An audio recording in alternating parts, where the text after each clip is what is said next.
Hello, I'm Larisa Williamson, CEO of Agriculture for Life. Today, we are excited to be behind the scenes at the Wilder Institute, Calgary Zoo, to learn about the connection to agriculture.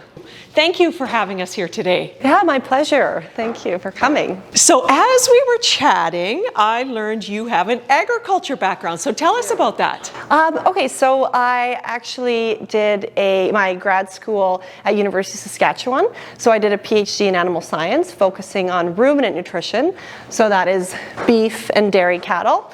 And it turned out being very relevant to what I moved on to after my PhD, which is animal nutrition at the Calgary Zoo.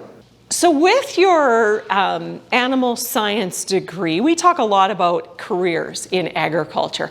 And there's probably not a lot of people that would think a career in agriculture or your love of agriculture, and now you're working at the Calgary Zoo. Right. So when did you went to school, you were going into agriculture. How did you end up at the zoo?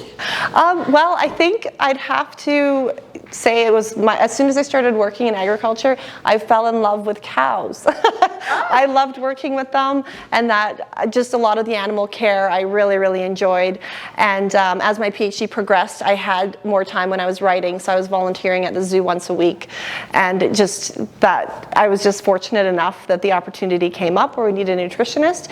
And meeting a lot of the other nutritionists in Canada and the US, a lot of them do have a animal science from agriculture background. Very interesting, right? So there's a career in agriculture for everyone. Absolutely. Absolutely. And so you're looking at, on a day-to-day basis, what the nutritional needs of the animals are, making adjustments accordingly. Does it vary based on the weather? Yeah, definitely. So a lot of our species that reside, for example, in Africa, where they have kind of consistent warmer weather, we have to meet their needs throughout the year. Whereas in Canada, we have our winters, and so we have to adjust and kind of procure feed that wouldn't normally be available year round. Right. So let's talk about that a little bit about that. We had the pleasure today of getting behind the scenes with some of the giraffes and the bears and some of the other animals, talking about their connection to agriculture. So they're eating hay, they're eating cubes, they're eating fruits and vegetables. Is that sort of their everyday diet? Yeah, so we formulate a pellet which sort of mimics the nutritional composition of what they would eat in the wild. So for example, our giraffes, which would browse acacia plants in Africa. So we want something that's high in fiber, low in starch, we look for around 14% protein. So we formulate a pellet so that they get enough energy from that pellet while we supplement with other feed items such as alfalfa hay, which is grown in Alberta, and then also another like willow and poplar trees that we either harvest ourselves around the zoo, or we have a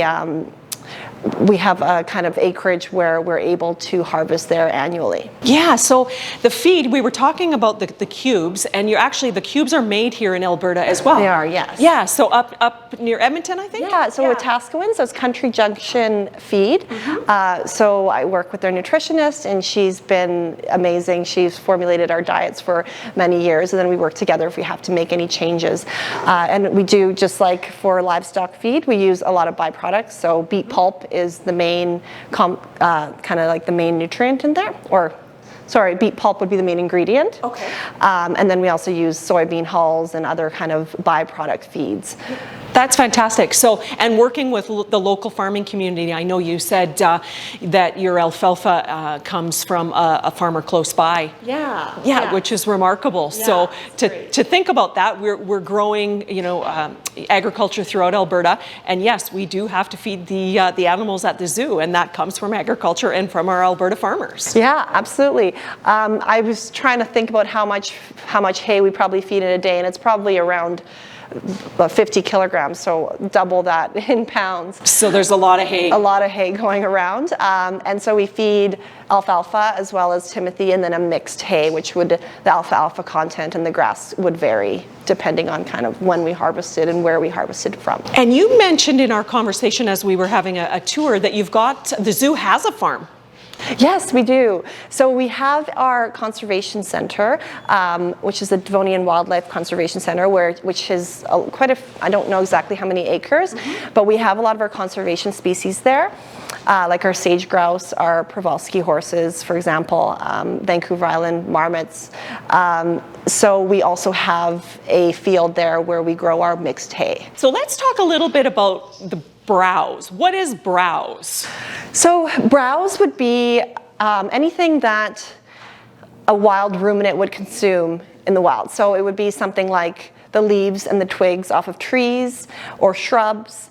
So it's different from a grass, right? So we have our grazers and our browsers. Okay. The grazers generally eat grass off the ground, whereas the browsers will take these leaves and soft stems. So tell us a little bit about the sort of the vacuum seal of the branches that you get. So you've got some willow. What else do they love to snack on? Yeah, so when we are able to get trees, like fallen down trees, for example, in the storm that happened recently, we can opportunistically harvest those branches from the zoo grounds. And so when they're leafed out like they are at this time of the year, we use that opportunity to actually vacuum seal them. So we can retain that moisture and the leaf quality over time, and then we can feed them throughout the winter. But we also work with a Hutterite colony where we have a couple acres where there's willow growing, so we can harvest that year round and also supplement the diets. So that's a nice treat. That's a staple in their diets. Yeah. So what are they getting out of that when they're chewing on that or they're chewing on the bark? Right, so they're getting fiber. So it's fiber that a ruminant can actually digest, whereas we wouldn't be able to. So part of the leaf, there's a cellulose portion, and all of that is digestible to a ruminant. And so they convert that to energy.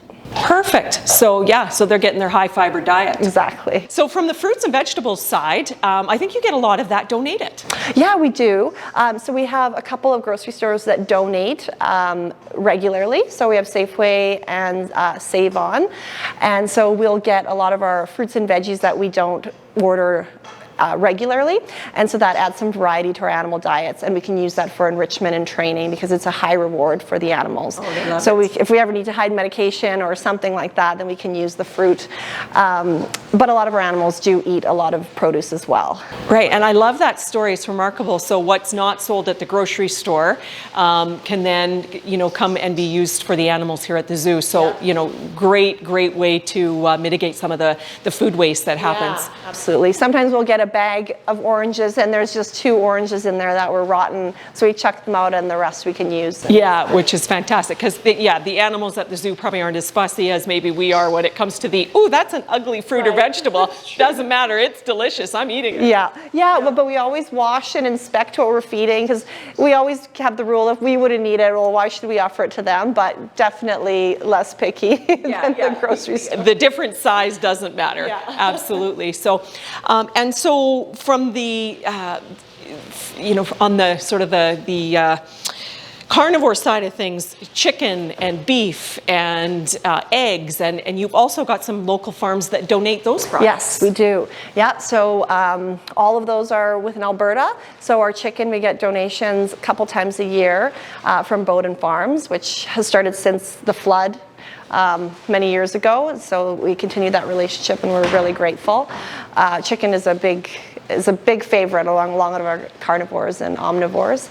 And then our eggs, we get donated as well. So we feed a lot of hard-boiled eggs to our species, and that's from Burnbrae Farms. And then our meat, like beef, bison, some horse byproducts from Bouvry, which we purchase. Right. Yeah, and that sort of makes up the diet. I mean, you've got a lot of animals here, so from an agriculture food perspective, that's a growing concern. We need to grow this food, we need to have it available. When we think about agriculture in our province and feeding the world, we also have to feed our animals. Exactly. And so that is a huge component of agriculture and what we produce here in this province.